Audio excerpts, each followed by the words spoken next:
नमस्कार दर्शक बंधु आज हेउछि सेप्टेम्बर मास 28 तारिख रविवार। आज दिन जाकर टॉप 20 गुरुत्वपूर्ण खबर उपरे आसंतु नजर पकाइबा। भिडियोटी को शेष पर्यंत देखंतु। मात्र किछि समय मध्यरे जानि परिबे आज दिनर संपूर्ण खबर। ता पूर्वरु चैनल नुआ थिले चैनल को सब्सक्राइब करी पाखरे आसुथिबा बेल आइकन को ऑन करी रखंतु। एमिति प्रतिदिन लेटेस्ट न्यूज सर्वप्रथमे देखिबा पाई। तेबे आसंतु संपूर्ण खबर उपरे नजर पकाइबा। आजिर प्रथम खबर अर्थमंत्री बड़ घोषणा 10टी बैंक मिसी 4टी बैंक हेबो। जानतु संपूर्ण खबर। देशर 10टी बैंक एबे एकत्र होई कराजिबो मात्र 4टी बैंक एवं देशरे रहिबो केवल 12टी राष्ट्रायत्त बैंक। देशर अर्थव्यवस्था सुधारिबा पई केंद्र अर्थमंत्री निर्मला सीतारमण एभली एक निष्पत्ति नैछंती। देशर आर्थिक अभिवृद्धि वर्तमान 5% को ह्रास पाइछि। सेथिपई अर्थमंत्री एभली बड़ निष्पत्ति नैछंती ओ कहिसंती एहा द्वारा अर्थनैतिक ठकेई मध्ये रोका जाई परिबो। तेबे पंजाब नेशनल बैंक सहित ओरिएंटल बैंक ऑफ कॉमर्स और यूनाइटेड बैंक को मिसाई दिया जिवो। एहा परे कानारा बैंक और सिंडिकेट बैंक मिसा जिवो। सेहीपरि Union Bank of India, Andhra Bank और कॉर्पोरेशन बैंक रो विलय होईछि। एहा देशर पंचम बड़ बैंक समूह होइथिबा बेले एहार कारोबार 14.6 लाख कोटी टंकार होईछि। अलाहाबाद बैंक रो मिश्रण इंडियन बैंक सहित होईछि। एहार कारोबार 8.08 लाख कोटी टंका रहिबो। परवर्ती खबर कंधमालवासी खुशी खबर। निजर अभियोग नहीं आउ जीवाकू पड़िबनी थाना। निजर अभियोग नहीं आउ केही थाना को जेबे नहीं, घरे बसी निज मोबाइल रे ही करिपारिबे अभियोग। कंधमाल जिलावासी एबे एही सुविधा आनिछि पुलिस। मोबाइल सेवा साथी आप द्वारा व्हाट्सएप नंबर रे जे केही भी जिलार जेकोसी स्थान रही पुलिस को अभियोग करिपारिबे। जनसाधारण सुरक्षा को नजर रखी एही साथी आप रो शुभ उद्घाटन करिसंती दक्षिणांचल डीआईजी नीतीश शेखर। परवर्ती खबर माड़ी आसुछि कोरोना भाइरस रो पुणी एक नुआ भेरिएंट देखा जाउछि। एही लक्षण गत किछि वर्ष धरी कोविड-19 महामारी समग्र विश्व को दोहलाई दैछि। जदियो टीका एवं चिकित्सा समय सहित आश्वस्ति प्रदान करुछि, किंतु एही भाइरस रो विकसित प्रकृति चिंतार कारण रहिछि। कोविड-19 रो निकटरे बाहरिथिबा XFG भेरिएंट जाहाको स्टाटस मध्ये कुहा जाय पुणी थरे एहा चिंता सृष्टि करुछि। विश्व स्वास्थ्य संगठन अनुसार जनवरी 2025 रे दक्षिण पूर्व एशिया रे स्टाटस रो प्रकार प्रथमे चिन्हट होइथिला। जून सुधा यह 38 देश में व्यापी जाइथिला। अमेरिकार स्वास्थ्य विभाग CDC कहिछि जे 9टी अमेरिकीय राज्य रे कोविड-19 मामलार हठात वृद्धि रेकर्ड करा जाइछि।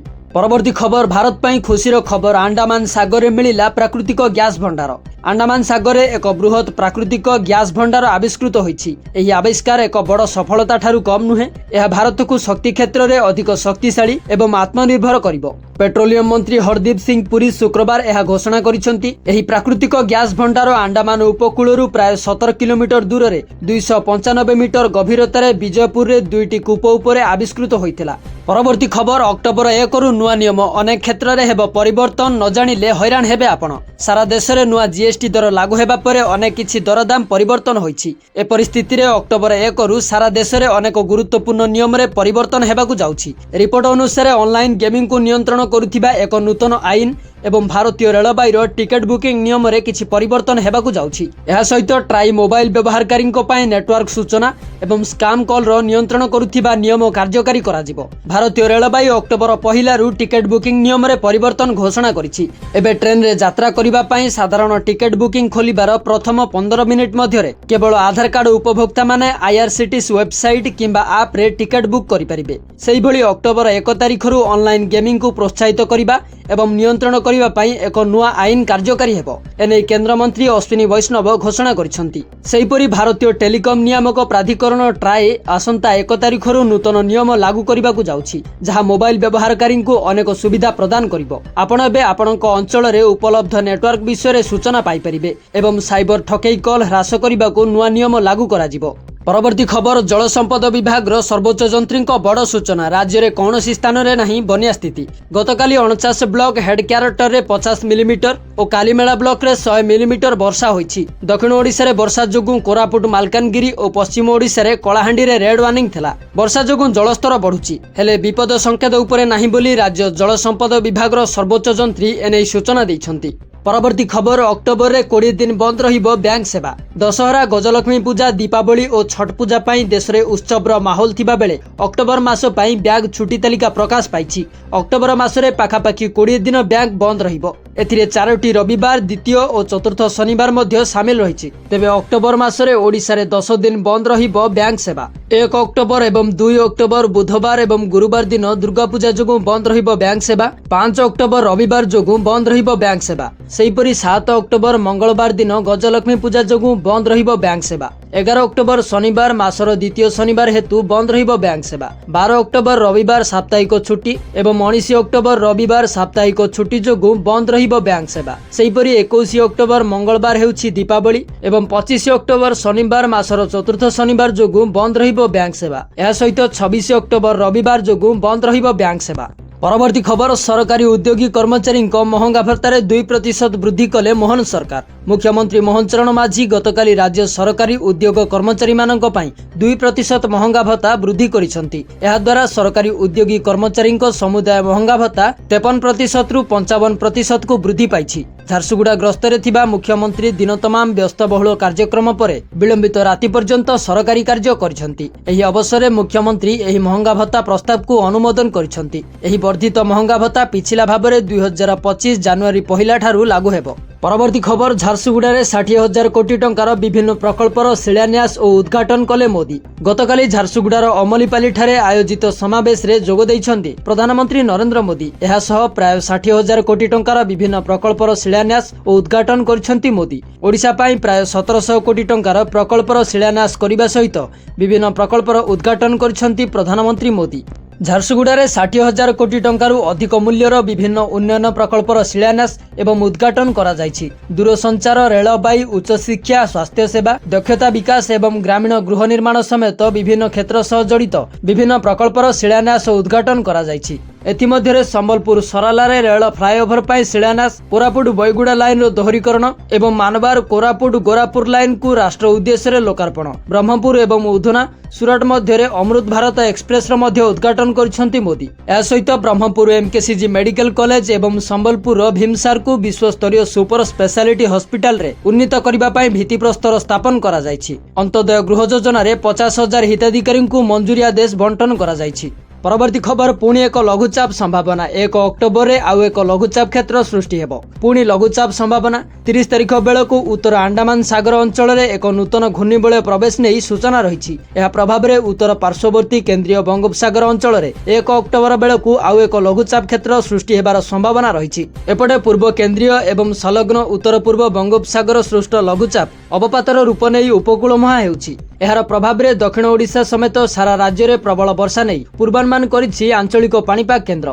परवर्ती खबर गोटी आप रे मिलिबो समस्त सुविधा एणिकी हाथ पाहांतरे मिलिबो सरकारी सेवा। आउ जीवाकू पड़िबनी सरकारी ऑफिस एणिकी घरे बसी करि हेबा आवेदन। साधारण प्रशासन विभाग पक्षरु आरंभ होइछि आम साथी आप यूनिफाइड व्हाट्सएप बट। जन्म मृत्यु, आईनगत उत्तराधिकारी, बासस्थान एवं आय प्रमाणपत्र, ड्राइविंग लाइसेंस, फर्टिलाइजर लाइसेंस, अंतर्जातीय विवाहरु लाभ, जातीय परिवार योजनारु लाभ भली बहु सुविधा व्हाट्सएप जरिया मिली परिबो। 9437292000 व्हाट्सएप नंबर रे आवेदन करि हेबो। आवेदन ठारू सर्टिफिकेट एही नंबर जरिया रे मिलिबो। 2025 शेष सुद्धा ओडिशा लोकसेवा अधिकार आईन अधीन रे जणे व्यक्ति इंग्राजी किंबा ओडिया रे लेखि व्हाट्सएप रे समस्त सरकारी सेवारु उपकृत होई परिबे।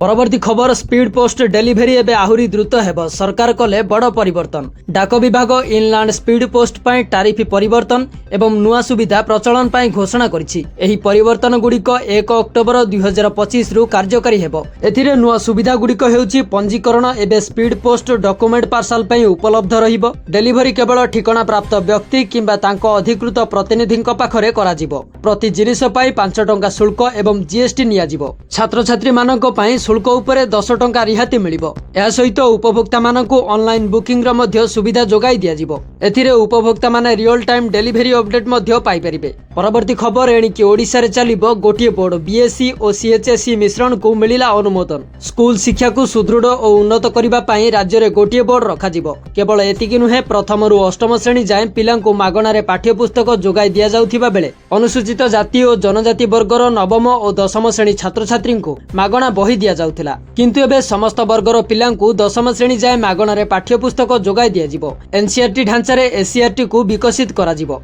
परवर्ती खबर नीलगिरी रो नियारा प्रथा। निशार्धरे बळी खेल नर नारे पड़े पानी कखारु बळी। समग्र ओडिशा रे नीलगिरी माटी रे नियारा प्रथा निशार्धरे अनुष्ठित हेउछि बळी खेल। हातरे टांगिया धरी बळी पाई लोकंकु गोडाउछंती बळी नायक। ଏବେ ବି ପଡୁଛି ନର ବଳି, ହେଲେ ସତ ସତିକା ନୁହେଁ। ନରକୁ ବଳି ପାଇଁ ଛୁଆଁ ଯାଉଛି ସତ, ହେଲେ ନର ବଦଳରେ ପାଣି କଖାରୁକୁ ଦିଆଯାଉଛି ବଳି। ନୀଳଗିରିର ରାଜବାଟି ନିକଟରେ ପୂଜା ପାଉଛନ୍ତି ମା କନକ ଦୁର୍ଗା। ରାଜରାଜୁଡ଼ ସମୟରେ ରାଜା ଓ ପ୍ରଜାଙ୍କ ମଧ୍ୟରେ ଏକ ନିବିଡ଼ ସମ୍ପର୍କ ସ୍ଥାପନ କରିବା ପାଇଁ ଆରମ୍ଭ ହୋଇଥିଲା ଏହି ବଳି ଖେଳ, ଯାହାକି ବର୍ତ୍ତମାନ ସମୟରେ ମଧ୍ୟ ପ୍ରଚଳିତ ରହିଛି। ପରବର୍ତ୍ତୀ ଖବର, ପେଟ୍ରୋଲ ଏବଂ ଡିଜେଲ ଦରରେ ସାମାନ୍ୟ ପରିବର୍ତ୍ତନ। ଜାଣନ୍ତୁ କେତେ ରହିଛି ଦାମ। ପେଟ୍ରୋଲ ଏବଂ ଡିଜେଲର ଦାମ ପ୍ରତିଦିନ ବଦଳିଥାଏ, ଅର୍ଥାତ୍ ଆଜି ଅଏଲ ମାର୍କେଟିଂ କମ୍ପାନୀ ମାନେ ଦେଶର ସମସ୍ତ ରାଜ୍ୟ ପାଇଁ ପେଟ୍ରୋଲ ଡିଜେଲର ଦାମ ଜାରି କରିଛନ୍ତି। ତେବେ ଆଜି ଦେଶର ପ୍ରମୁଖ ସହରଗୁଡ଼ିକରେ ପେଟ୍ରୋଲ ଓ ଡିଜେଲ ମୂଲ୍ୟରେ ପରିବର୍ତ୍ତନ ହୋଇଛି। କିଛି ସହରରେ ଦାମ ଅପରିବର୍ତ୍ତିତ ରହିଛି। ଆଜି ଭୁବନେଶ୍ୱରରେ ପେଟ୍ରୋଲ ଦର 101 ଟଙ୍କା 19 ପଇସା ରହିଥିବା ବେଳେ ଡିଜେଲର ଦାମ ପ୍ରତି ଲିଟର ପିଛା 92 ଟଙ୍କା 77 ପଇସା ରହିଛି। ସେହିପରି ଦିଲ୍ଲୀରେ ପେଟ୍ରୋଲ ଲିଟର ପିଛା 94 ଟଙ୍କା 77 ପଇସା ରହିଥିବା ବେଳେ ଡିଜେଲର ଦାମ 87 ଟଙ୍କା 67 ପଇସା ହୋଇଛି। ମୁମ୍ବାଇରେ ପେଟ୍ରୋଲ ଲିଟର ପିଛା 103 ଟଙ୍କା 50 ପଇସା ରହିଥିବା ବେଳେ ଡିଜେଲ ଲିଟର ପିଛା 90 ଟଙ୍କା 3 ପଇସା ରହିଛି। ପରବର୍ତ୍ତୀ ଖବର, ବିହାର ପାଇଁ ବଡ଼ ଘୋଷଣା। 75 ଲକ୍ଷ ମହିଳାଙ୍କୁ ମାସକୁ ମିଳିବ 10,000 ଟଙ୍କା। ମୁଖ୍ୟମନ୍ତ୍ରୀ ମହିଳା ରୋଜଗାର ଯୋଜନାର ଶୁଭାରମ୍ଭ କଲେ ପ୍ରଧାନମନ୍ତ୍ରୀ ମୋଦି। ପ୍ରତି ମାସରେ 75 ଲକ୍ଷ ମହିଳାଙ୍କ ଖାତାକୁ ଯିବ 10,000 ଲେଖାଏଁ ଟଙ୍କା। ଗତକାଲି ବିହାରରେ ମହିଳାମାନଙ୍କୁ ବଡ଼ ଭେଟି ମିଳିଛି। ମୁଖ୍ୟମନ୍ତ୍ରୀ ନୀତିଶ ଏବେ ମହିଳାଙ୍କ ପାଇଁ ବଡ଼ ଯୋଜନା କରିଛନ୍ତି। ମହିଳାମାନଙ୍କ ବ୍ୟାଙ୍କ ଆକାଉଣ୍ଟରେ 10,000 ଟଙ୍କା ପହଞ୍ଚିଛି। ଯୋଜନାକୁ ପ୍ରଧାନମନ୍ତ୍ରୀ ମୋଦି ଭର୍ଚୁଆଲ କନଫରେନ୍ସରେ ଉଦ୍ଘାଟନ କରିଛନ୍ତି। ପରବର୍ତ୍ତୀ ଖବର, ଭାରତ ଏବଂ ପାକିସ୍ତାନ ମଧ୍ୟରେ ଟାଇଟଲ ମୁକାବିଲା। କେବେ, କେଉଁଠି ଏବଂ କିପରି ଦେଖିବେ ଫାଇନାଲ? ଏସିଆ କପ୍ 2025ର ଫାଇନାଲରେ ଭାରତ ଏବଂ ପାକିସ୍ତାନ ଦଳ ପରସ୍ପର ମୁହାଁମୁହିଁ ହେବେ। ଟୁର୍ଣ୍ଣାମେଣ୍ଟର 41 ବର୍ଷର ଇତିହାସରେ ଏହା ପ୍ରଥମ ଥର ହେବ ଯେ ଭାରତ ଏବଂ ପାକିସ୍ତାନ ଫାଇନାଲରେ ଭେଟିବେ। ଏହାର ଅର୍ଥ ହେଉଛି ସେମାନେ ଟାଇଟଲ ପାଇଁ ପରସ୍ପରକୁ ମୁହାଁମୁହିଁ ହେବେ। ଆଜି ଏସିଆ କପ୍ 2025ରେ ଏହି ଦୁଇ ଦଳ ମଧ୍ୟରେ ତୃତୀୟ ସାକ୍ଷାତ ହେବ। ଏସିଆ କପ୍ 2025ରେ ଭାରତ ଏବଂ ପାକିସ୍ତାନ ମଧ୍ୟରେ ଫାଇନାଲ ମ୍ୟାଚ୍ ସେପ୍ଟେମ୍ବର 28 ତାରିଖ ରବିବାର ଦିନ ଖେଳାଯିବ। ଏହି ଫାଇନାଲ ମ୍ୟାଚ୍ ରାତି 8ଟାରେ ଆରମ୍ଭ ହେବ। ଏହାର ଟସ୍ ଅଧଘଣ୍ଟା ପୂର୍ବରୁ ସନ୍ଧ୍ୟା 7:30ରେ ହେବ। ଭାରତ ପାକିସ୍ତାନର Asia cup final match Dubai international ଷ୍ଟାଡିୟମରେ ଖେଳାଯିବ। ଏହି ଫାଇନାଲ ମ୍ୟାଚ୍ ଟିଭିରେ ସୋନି ସ୍ପୋର୍ଟସରେ ଦେଖିପାରିବେ ଏବଂ ଏହି ମ୍ୟାଚ୍ର ଅନଲାଇନ୍ ଷ୍ଟ୍ରିମିଂକୁ ସୋନି ଲିଭ୍ ଆପ୍ କିମ୍ବା ୱେବସାଇଟ୍ରେ ଦେଖିପାରିବେ। ପରବର୍ତ୍ତୀ ଖବର, ସାରା ଦେଶରେ ବିଏସ୍ଏନ୍ଏଲ୍ 4G ସେବାର ଶୁଭାରମ୍ଭ କଲେ ପ୍ରଧାନମନ୍ତ୍ରୀ ମୋଦି। ପ୍ରଧାନମନ୍ତ୍ରୀ ମୋଦି ଝାରସୁଗୁଡ଼ାରୁ ବିଏସ୍ଏନ୍ଏଲ୍ର ସ୍ୱଦେଶୀ 4G ନେଟୱାର୍କର ଉଦ୍ଘାଟନ କରିଛନ୍ତି। ଭାରତ ବର୍ତ୍ତମାନ ଦୂରସଞ୍ଚାର ଉପକରଣ ନିର୍ମାଣ କରୁଥିବା ପ୍ରତିଷ୍ଠିତ ଦେଶମାନଙ୍କ ମଧ୍ୟରେ ସାମିଲ ହୋଇଛି। ବିଏସ୍ଏନ୍ଏଲ୍ର ରୌପ୍ୟ ଜୟନ୍ତୀ ଅବସରରେ ପ୍ରଧାନମନ୍ତ୍ରୀ ମୋଦି 97,500ରୁ ଅଧିକ 4G ମୋବାଇଲ ଟାୱାର ମଧ୍ୟ ଉଦ୍ଘାଟନ କରିଛନ୍ତି, ଯେଉଁଥିରେ 92,600 ଟାୱାର 4G ସେବା ପ୍ରଦାନ କରିବ। ଏହି ଟାୱାରଗୁଡ଼ିକ ପ୍ରାୟ 37,000 କୋଟି ଟଙ୍କା ବ୍ୟୟରେ ସ୍ୱଦେଶୀ ପ୍ରଯୁକ୍ତି ବିଦ୍ୟା ସହିତ ନିର୍ମିତ ହୋଇଛି। ପରବର୍ତ୍ତୀ ଖବର, 25 ଲକ୍ଷ ମହିଳାଙ୍କୁ ଫ୍ରି ଏଲ୍ପିଜି କନେକ୍ସନ। ଜାଣନ୍ତୁ କେମିତି କରିବେ ଆବେଦନ। ଜିଏସ୍ଟି ପରେ ଭାରତ ସରକାର ଏବେ ଗରିବ ମହିଳାମାନଙ୍କୁ ଏକ ନୂତନ ଉପହାର ଦେଇଛନ୍ତି। ପେଟ୍ରୋଲିୟମ ମନ୍ତ୍ରାଳୟ ଦ୍ୱାରା ପ୍ରକାଶିତ ସୂଚନା ଅନୁଯାୟୀ ସରକାର ପ୍ରଧାନମନ୍ତ୍ରୀ ଉଜ୍ଜ୍ୱଳା ଯୋଜନା ଅଧୀନରେ 2.5 ନିୟୁତ ଗରିବ ମହିଳାଙ୍କୁ ଅତିରିକ୍ତ ମାଗଣା ଏଲ୍ପିଜି ସଂଯୋଗ ପ୍ରଦାନ କରିବେ। ଏହି ଯୋଜନା ଅଧୀନରେ ଭାରତ ସରକାର ଏବେ 105.8 ନିୟୁତ ଲୋକଙ୍କୁ ଏଲ୍ପିଜି ସଂଯୋଗ ପ୍ରଦାନ କରିଛନ୍ତି।